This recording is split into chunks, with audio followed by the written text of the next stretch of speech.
మేడ్చల్ జిల్లా గట్కేసర మండలంలోని మాదారం గ్రామంలో ఓ కిరాణా జనరల్ స్టోర్ లో చింతల చంద్రకళ అనే మహిళ మెడలో నుంచి 3 తులాల పుస్తుల తాడును గుర్తు తెలియని దుండగులు అపహరించుకుని వెళ్లారు. అయితే దీనిపై కేసు నమోదు చేసుకున్న గట్కేసర పోలీసులు సంఘటనా స్థలాన్ని పరిశీలించి మల్కాజ్గిరి ఏసీ గోనె సందీప్రావు, సి ప్రకాష్ యాదవ్ మరియు గట్కేసర పోలీసులు చింతల చంద్రకళ వివరాలను అడిగి తెలుసుకున్నారు. ఒక వ్యక్తి 100 రూపాయలు ఇచ్చి సిగరెట్లు ఇవ్వమన్నాడని, ఆమె సిగరెట్ల కోసం కిందకు వంగేసరికి మెడలో ఉన్న 3.5 తులాల బంగారు గొలుసుల పుస్తెల తాడును తెంచుకుని వెళ్లాడన్నారు. ఆమె తేరుకుని భర్తను చుట్టుపక్కల వారిని పిలిచేసరికి బైక్ ఎక్కి మరో వ్యక్తితో వెళ్లాడంటూ అతడు బ్లూ షర్ట్, మరొకరు రెడ్ షర్ట్ వేసుకున్నట్లుగా తెలిపింది. పరిసర ప్రాంతాల్లో ఉన్న సీసీ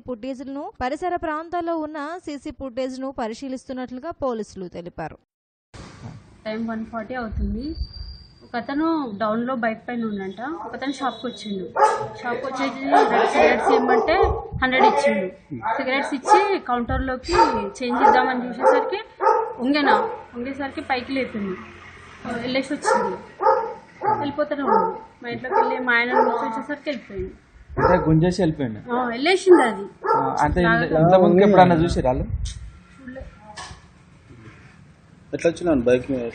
అయితే అక్కడ ఉన్న ఒక ఆమె చెప్పింది, బైక్ మీద ఆల్రెడీ ఒక ఆయన ఉండు, ఇలా షాప్కి వచ్చిండు, నడుచుకుంటూనే వచ్చిండు, ఇంకోడు ఆల్రెడీ ఉండంట అక్కడ.